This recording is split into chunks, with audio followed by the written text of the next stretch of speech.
Thanks very much. Good morning, everybody. I'll try and be as frank as Jack has just been. I think a very interesting survey of the issues from a overall transport perspective. I'm going to just talk mainly about this Global Fuel Economy Initiative, which we're pleased to be a partner with Jack's organisation, the ITF. We also are in partnership with the International Energy Agency, which is the energy ministers' body from the OECD countries, and UNEP, of course, is the UN Environment Programme. And we got together just a little bit before 2009 when GFEI was launched, because we had, I think, shared perspective on two things. One is that it could be a useful partnership to promote the goal of maximising the benefits of fuel efficiency in light-duty vehicles on a global basis, particularly given what we expect to happen in the global vehicle fleet. And then a task that we can share amongst ourselves and other partners who want to support us, which is to encourage countries around the world to develop effective fuel economy policies for light-duty vehicles. So that's, in a sense, the origins of the partnership. Of course, the issues which Jack articulated very well, we know about is a huge growth in the global car fleet. Flowing from that, arguably unsustainable demand for fossil fuels and a huge potential impact on the environment.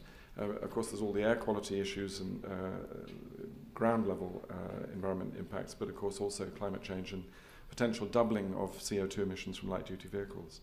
Another point which also Jack highlighted, and actually you seem to all agree on the basis of that poll, is that it's going to be extremely unlikely between now and 2050 that alternative fuel and energy sources are going to replace conventional internal combustion engines. So we've still got a lot more to squeeze out of the traditional technologies that we already know. So those are some of the main issues that we're looking at. This is the baseline forecast about the global vehicle fleet. It's very interesting. There is this debate about peak transport, peak cars. I must admit, when you look at this, you think, well, we're a long way away from that peak. It may be that we're peaking in the most mature automotive markets of the OECD countries, but it doesn't seem to be like that at all in the emerging economies, with this huge doubling and then tripling forecast by 2050. And of course, another more positive way of looking at this is there's going to be an enormous amount of expenditure, investment by industry, purchases by consumers. There's a huge amount going to be going on over the next 40 years or so. So we ought to try and capture all of that to put road transport on a more sustainable path. This chart, again from the IEA, just breaks it down, the increase more by country. And you can see the huge blue chunk there is China. And India, the sort of purpley one, a bit higher up. So you can see this enormous increase coming in the emerging growth economies, whereas the OECD countries are really flat. The new vehicles are simply replacing older ones rather than adding to the overall vehicle fleet. Of course, that has a big impact on fuel, and you get a very similar chart on fuel use compared to the traditionally industrialized countries in the emerging economies. And again, it's interesting, I completely agree with all Jack's analysis about the political process of the Framework Convention, Copenhagen and so on. I think one point that I would want to mention, and here just for preserving institutional integrities, speaking purely personally, I think energy security and fuel price issues could be a potentially very dramatic impact over the next few years. And without getting into Middle East politics at all, I read an article the other day saying we're one regime change away from fundamental challenges to fossil fuel supplies globally.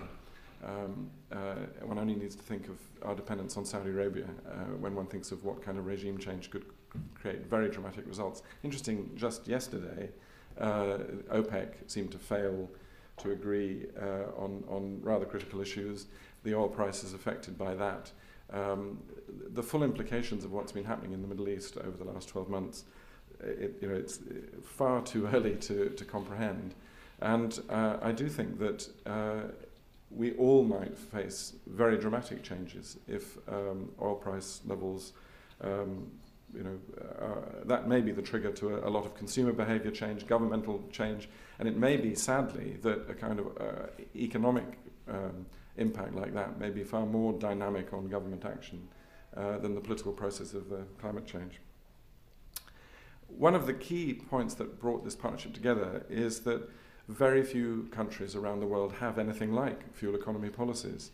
And this chart shows, it's a comparative chart of the existing ones, and familiar, I think, to many of you, produced by ICCT.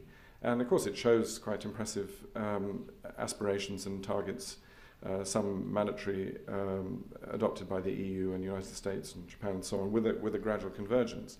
But of course the predominance are policies by OECD countries, and so it's not, apart from China and South Korea, it's not an area of policy that is at all familiar to many emerging economies. Again, reflecting what Jack was talking about, there is a significant risk that CO2 emissions from cars will double by 2050. This chart gives you, it's based on ITF and IEA calculations, a higher business as usual case at the top and a lower business as usual case, all of them pretty alarming. This is like what we would like to achieve. The blue line is a stabilization target which would be consistent with the Copenhagen aim in terms of CO2 stabilization, and also consistent with the goals of our project to achieve a 50 by 50 improvement, which I'll explain a little bit more in a moment. So that's why we have brought ourselves together, and the targets that we think are worthy of serious effort is this: it's to achieve a 30% reduction by 2020 compared to 2005 in all new cars in OECD countries, 50% by 2030 in all new cars globally, and then 50% by 2050 in all cars globally. And that's where you get the 50 by 50 goal. And one of the really important points that we want to emphasize is that we think that all this is achievable with known technologies and cost-effective technologies. This is not relying on magic silver bullets in the future. It's about what we know we can achieve now through improvements in engine efficiency, in transmission systems, aerodynamics, tires, all the different elements that we now see quite creative technologies available on the market. So that's the big emphasis that we want to push, particularly to countries that do not as yet have any fuel efficiency policies. And really what 50 by 50 is trying to do is to go from today's average of 8 kilometers to about 4 litres per kilometre. And that, if you compare, that's matching together the previous chart of the fuel efficiency, fuel economy policies of the main countries with our goal. You can see we're trying to push it further down than all of them, extending through to 2050. So that's the ambitious but we think realistic target we want to encourage. Now the IEA has done some interesting work trying to benchmark what is the fuel economy of the existing vehicle fleet. And I say the data, one of the things we've been trying to do is assemble data, because this is an area where there's huge gaps in the data. But there's been quite an extensive effort by the IEA, which we've helped all together to work on and resource. And this is the best estimate that we have today of where we are and where we're going. And the benchmark, if you like, is 2005, with an estimated global average of just over 8 litres per kilometre. We've achieved by 2008 some improvement to 7.6. But the fact is, if you look at where we need to get, which is the 4 litre by 2030 say for new vehicles, we're not improving at the rate we need to. So I think that's quite salutary. When we first launched this initiative, a number of people said, well, this isn't ambitious enough, and we made a point of saying that we're more than happy for new technologies to actually exceed this target. This is like a minimum ambition that we think the international community should adopt. But according to the work we've done so far, we're not on track to achieve 50 by 50. So whether it's too ambitious or not ambitious enough, the fact is we're not on track for that. So more will need to be done.